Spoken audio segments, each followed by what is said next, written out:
Lu punya resep yang killer nih, lu punya ide branding yang bagus, jual.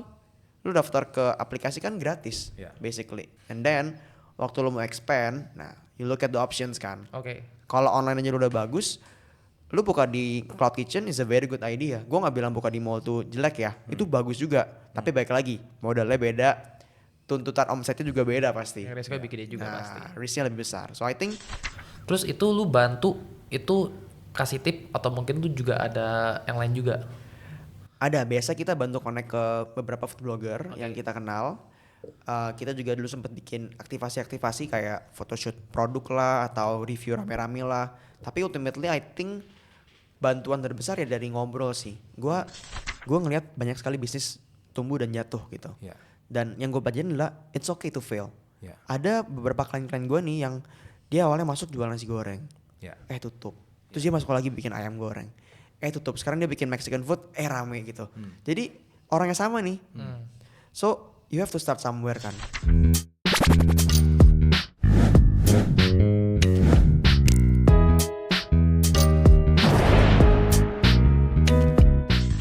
Bro, tadi kan lu tadi bilang ya masalah kebanyakan klien dari Ruang Rasa ini kan UMKM, Yes. 90% UMKM. Nah, ada nggak sih kayak cerita sebelum dia join Ruang Rasa tuh mungkin masih unknown, tapi setelah dia join mungkin orang jadi lebih kenal dia. Mungkin ada nggak bro kayak gitu? Sebenarnya banyak banget. Bahkan mungkin sekarang gue udah beberapa nggak keep up. Tapi ada beberapa yang gue personally tahu nih, their first outlet tuh di Ruang Rasa. Oke. Cabang pertamanya, cabang number one-nya tuh Yeah. di Ruang Rasa. And then di titik ini, nanti gue coba izin dulu sama ibunya ya. Boleh nggak sebut nama brandnya nih? Intinya nih ibu tuh jual pisang goreng madu kayak yang terkenal di Tanjung Duren tuh lah. Yeah. Nah, dia UMKM banget, bener-bener UMKM lah. Yeah. Awalnya juga bannernya desainnya sederhana dan segala macem lah. Basically cuma jual pisang goreng gitu. Yeah. Tapi produknya emang bagus. And then dia service ke customer juga oke banget. Dia sering kasih bonus lah, sering kasih freebies lah ke customer-customernya. Jadi pada loyal. Dan per hari ini I think di Ruang Rasa aja dia udah buka hampir 12. Di Ruang Cabang? Rasa aja tuh. Luar Yes. biasa. Belum yang di luar Ruang Rasa gue nggak tahu lagi ya. Dan omsetnya bagus.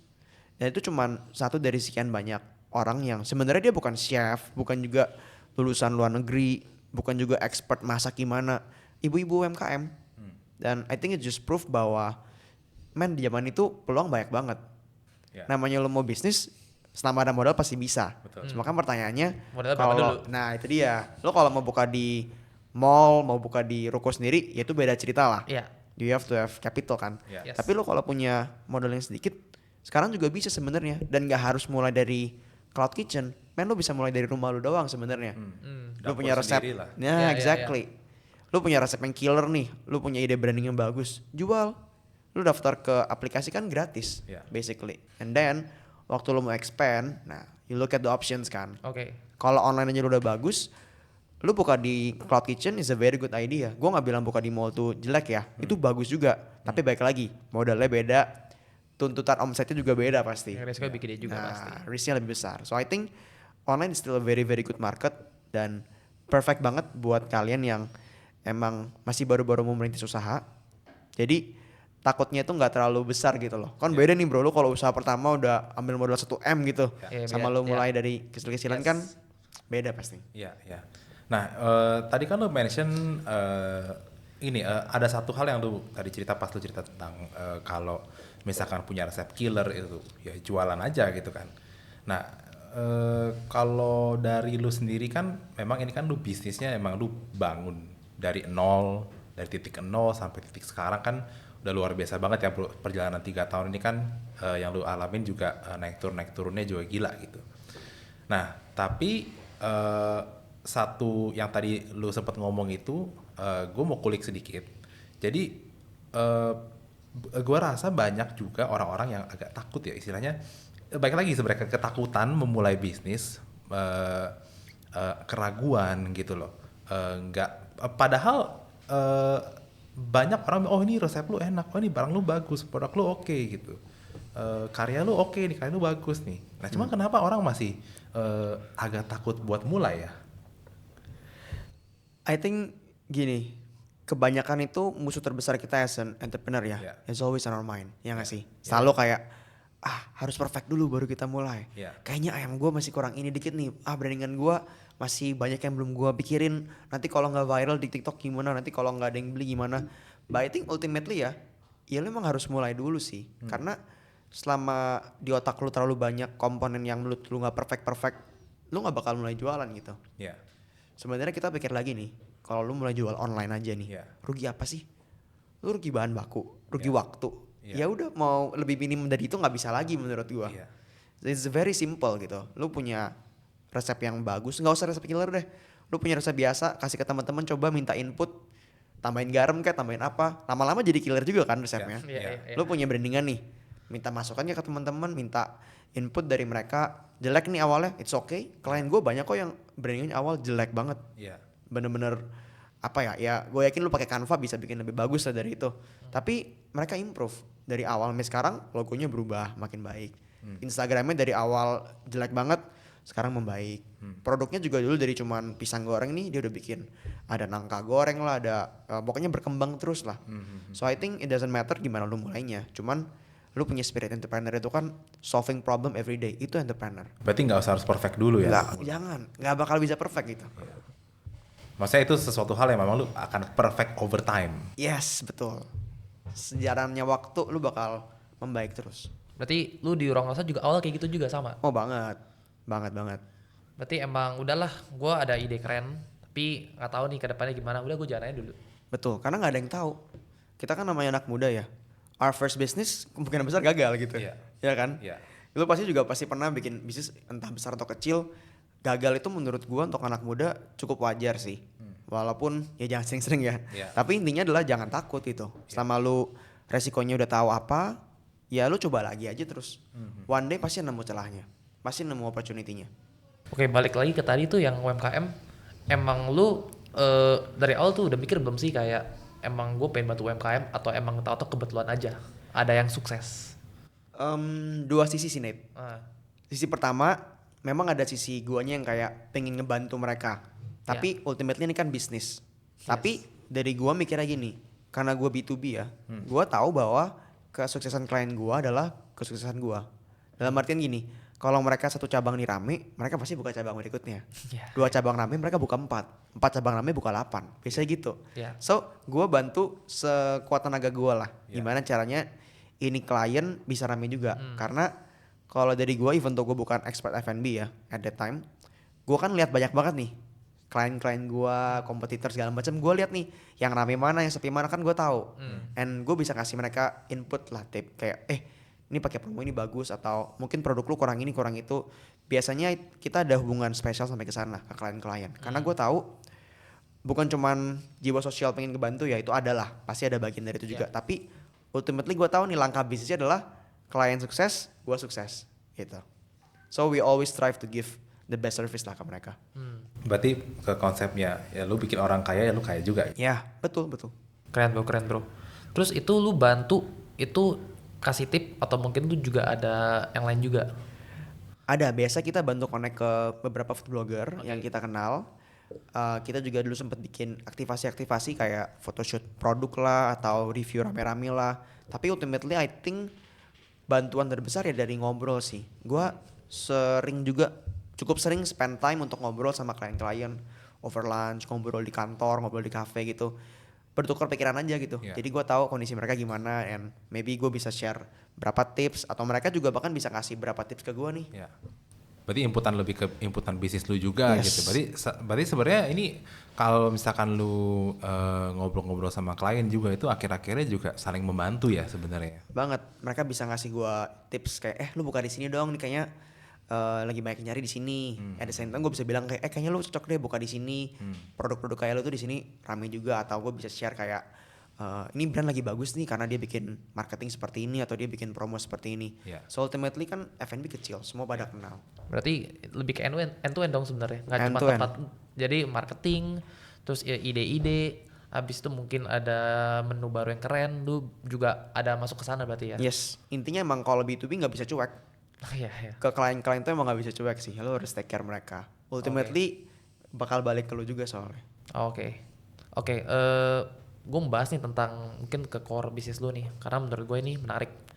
Tadi kan lu udah bilang lu build tim dari zero, ya mungkin lu awalnya tuh harus istilahnya inilah one man army lah, harus kesini kesana kesini kesana. Nah, lu gimana caranya bisa bikin timnya yang dari zero itu jadi satu, yang mereka lu udah jalan sendiri, gak apa-apa. Itu gimana caranya bro?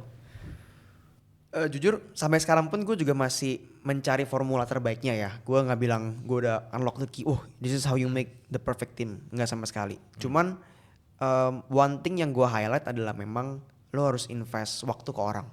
It's very important sih. Lo spend waktu buat ngobrol sama mereka, cari tahu kendala mereka selama ini apa. Mereka punya tantangan apa sih selama ngejalanin role yang lo kasih. Karena orang itu emang benar-benar dibangun sih. Lo hire orang pintar pun juga kalau dia nggak ada rasa memiliki lah ya, nggak ada rasa invested ke dalam company lo, ujung-ujungnya malah surface level aja kerjanya gitu. Jadi nggak apa ya, nggak mengeluarkan potensi terbaik dia. Dan itu emang ada waktu gitu, harus ada waktu. Mereka harus tahu bahwa oh ini ownernya percaya sama gua, ownernya juga, gua ngeliat nih ownernya bekerja keras banget, masa gua nggak kerja keras. Harus ada rasa itunya dulu sih supaya mereka tanda kutip malu ya kalau mereka nggak kerja keras. And then over time itu dibangun dan nggak selalu berhasil, nggak semua orang bakal cocok sama company yang lo bangun. And it's okay gitu.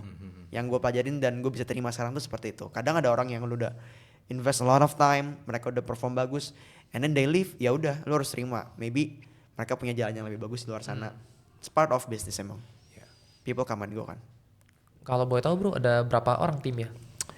Sekarang ya, I think ada sekitar manajemen tim 10-an, 12 lah. Di luar dari manajemen tim, lapangan dan segala macam ada hampir maybe 40 to 50 ya. Wah, banyak ya? 60 orang berarti? Iya ya, around 60 orang lah in total. Ini termasuk yang di ini, yang di cabang juga? Iya, termasuk yang lari-lari di cabang. Oh, In keren total. keren. Berarti lu sekarang udah inilah, timnya udah lumayan gede lah, dari yang mungkin awalnya kecil, Iya. lapangnya bangun. Itu ada chance sendiri dong. Banget ya, itu kayak tadi gue bilang people come and go banget gitu. Oke. Dan kadang lu sedih, kadang lu udah ngerasa lost, but that's part of business kan. Lu pas lu bilang tuh lu udah dari 1 sampai 10 kan emang ya setengah mati lah. Tapi pas udah ke 30 tuh udah lebih oke lah. Iya, challenge-nya udah beda nih. Oke. Dari 1 sampai 10 tuh gue lebih banyak executing lah, cari tahu apa cara terbaik untuk mengeksekusi bisnis ini. Marketing terbaik gimana, finance terbaik gimana, operation terbaik gimana. Dari 10 ke sisanya it's lebih banyak ke manajemen. Karena kan ujung-ujungnya gue lempar kerjaan nih. Dulu yang gue keliling-keliling ruko sendiri, sekarang gue kasih ke orang gue yang ini. And then dia report ke gue. Dulu waktu itu gue masih DM-in klien sendiri ya, canvassing lah bahasa kita. Sekarang udah kasih ke orang lain, mereka report ke gue kayak gini. Jadi challenge-nya berubah dari executing menjadi management. Delegating ya. Delegating. Oh. Ya kayak kuliah lah. Oke. Gue mau nanya juga nih tentang ini bro, tentang kira-kira ya itu rata-rata kita ngomongin tempat ya, ini kalau boleh share boleh, kalau enggak juga nggak apa-apa. Ini satu tempat ini itu kira-kira bisa nampung berapa orang, berapa klien maksudnya? Varies ya, karena tempat gue ada yang ruko, ada yang gue juga bangun. Kalau ruko tuh typically bisa nampung 12 sampai 15 klien. Oke. Tapi yang lebih besar dari itu juga ada yang sampai 30 klien juga ada. 4 lantai itu? 3 lantai lah biasanya. Oh, 3 lantai. 3 sampai 4 lantai. Berarti satu lantai kurang lebih sekitar 5 lah. 5 ya? Oh berarti nggak gitu, istilahnya ruangan kitchen lu itu ya sangat efisien ya? Sangat istilahnya? efisien. Oke. Nah terus kalau misalkan tentang resep itu gimana bro? Jadi kalau misalkan ada brand mau masuk nih, lu bisa tolong bantu kita untuk jelasin prosesnya nggak? Jadi kalau ada brand masuk, nah itu harus gimana dulu dan stepnya gimana lu bawa mereka sampai sukses lah istilahnya? Iya. Stepnya sih as simple as pertama kita pasti ketemu, kita ngobrol dan biasanya gua atau tim gua akan ngelakuin analisis lah. Kira-kira lu cocoknya masuk di mana? Karena kita nggak mau yang sekedar, lu masuk sini aja ini lagi promo tempatnya atau lu masuk sini aja karena lagi sepi. Gue pengennya yang benar-benar ngasih best experience. Kenapa? Karena gue tahu nih bro, misalnya nih ya, gue ada bias nih. Let's say tempat gue di Gading Serpong ini lagi sepi. Terus gue bujuk dia lah, udah lu masuk Gading Serpong aja. Harga gue kasih murah lah. Gue kasih promo lah atau something like that. Atau gue fire dia. Iya. Guys nih bagus bro apa segala macem. Tapi ujung-ujungnya gue tahu dia nggak cocok di sana. Iya. Yang terjadi apa? Dia cuma bentar doang kan Cabut. sukanya. Iya. Nggak repeat order. 2 bulan 3 bulan Iya. sepi, keluar juga lama-lama kan. So biasanya gue duduk bareng and then gue bener-bener try my best buat ngasih mereka rekomendasi tempat. And then once they join, gue juga bakal kasih we open our sources lah. Iya. Lu ada butuh food blogger siapa, lu ada butuh food photography, anything you need kita bisa konekin. Kita bisa bantu lu dapetin akses ke mereka yang mungkin dulunya mahal sama kita jadi nggak terlalu mahal, itu juga bisa. Jadi intinya sih kalau di B2B emang harus mikir yang terbaik buat klien sih. Iya. Seakan-akan tuh bisnis lo. Kadang gue tuh mikir kayak ini bisnis gue gitu. Ya, oke. Klien gue bikin ini sepi, gue juga kadang-kadang kepikiran bro. Ya, berarti ownership mindset lah istilahnya. Iya betul, mindset sih betul. Itu peralatan sama manpower tuh dari lu juga atau emang dari brand yang bawa? Kalau manpower sama utensil biasanya mereka bawa sendiri. Karena kan orang kan beda-beda kebutuhannya ya. Ada yang Oke. butuh flat top buat masak burger, ada yang cuman butuh panci doang nih buat goreng ayam. Jadi beda-beda banget. Karena kan klien gue ada yang dari snack, makanan berat, Italian, Indian juga ada, ice cream ada, minuman juga ada. Jadi varied banget lah. Iya, iya. Oke, mungkin dari sini kita talk about ruang rasa lebih mendalam ya bro ya. Dari sisi financial, ya. Waktu itu mulai omset, bukan omset. Waktu itu mulai capital berapa bro? Waktu itu? Waktu awal mulai itu sebenarnya capital nggak banyak, tapi yang gue dapet adalah ruko. Oke. Jadi teman gue punya ruko dan waktu itu dia pinjemin ke gue dulu. Oh, oke. Itu modal yang gede banget sih buat gue waktu itu ya, Iya. karena ya gue fresh off kuliah gitu kan. Iya, iya. Ya modal kepercayaan sebenarnya awal itu. Dia percaya gue bakal bisa kasih something in return buat dia kalau Iya. rukonya jalan dengan baik. Iya. Jadi kita mulai dari modal awal si ruko itu, lalu kita kembangkan, kita putar terus, kita masih bootstrap sampai ke 8 cabang, 9 cabang, 10 cabang itu kita masih banyak kan bootstrap. Oh iya. And then dari sana baru kita mulai cari investment dari luar. Oh, oke. Nah, sekarang udah berjalan 30 cabang. Yes. Revenue berapa, bro? Revenue ya. Iya. Ini rough estimate lah ya. Iya. Kita at the peak waktu itu ya bisa nyentuh hampir 4 digit lah. 4 digit dalam 4 digit. 1 bulan. Monthly. Itu Sekarang, revenue yang lu generate. revenue dari ruang rasa sendiri. Oh, oke. Oke. Kalau klien-klien ini rata-rata Iya. mereka per cabang itu kalau gue lihat sekarang antara 50-60 jutaan 50-60 jutaan per brand per cabang. per bulan per cabang. Iya, it's already very good sih. Gede itu. Itu Kalau gede hitungan banget. gua sih sebenarnya di cloud kitchen ya, yang sederhana kayak ruang rasa, lo bisa generate 20 juta sebulan pun lo minimal udah nggak rugi gitu. Oh, udah BP ya. Udah ada profit bahkan. Oh. Selama lu sehat ya, nggak Iya. maksudnya costing F&B-nya nggak tiba-tiba jadi 60% Oh, iya, gitu. iya, iya. Iya. Iya, iya, iya. Terus kalau expense Expense sebenarnya nggak banyak sih bro, karena per cabang gua kan cuma ada karyawan lebih 2 orang aja.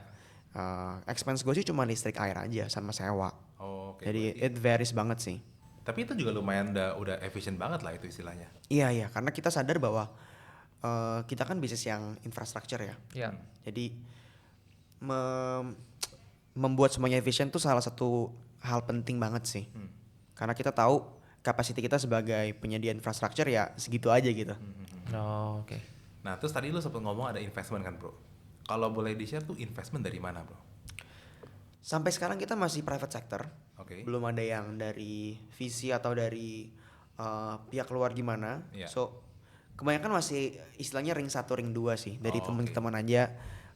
We open beberapa cabang, kita buka option buat mereka bisa crowdfunding. Iya. Oke. Jadi sekarang sih mungkin sekitar 40% cabang kita crowdfund. Oh, oke. Oke. Oke. 60% kita jalanin sendiri. Oke. Nah, kita kalau misalkan yang gue lihat sendiri ya, ini kan F&B industri, baiknya kita ngomong industri juga ya, karena kan kita balik-balik bikin bisnis pasti lihat industri gitu bro ya.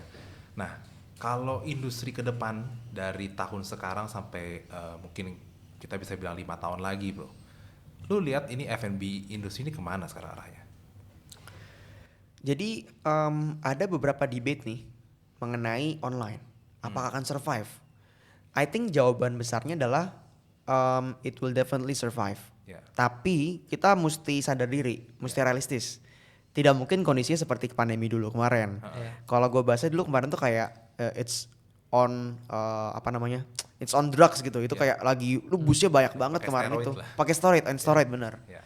Cuman kita masih sadar bahwa lama kelamaan behavior yang diimpose waktu kemarin pandemi itu carry over. Sampai sekarang di kehidupan kita sehari-hari pun minimal di benak kita nih ada opsi untuk pesan makan online. Betul. Walaupun sekarang kita tahu ya dine in juga lagi naik banget. Tapi itu wajar. Kenapa? Men, kita 3 tahun kemarin kayak dikurung kan. Iya. Cuma bisa pesan makan online. Iya. Ya sekarang gantian lah ngalah. Iya. Dine in lagi jaya-jayanya. Ya.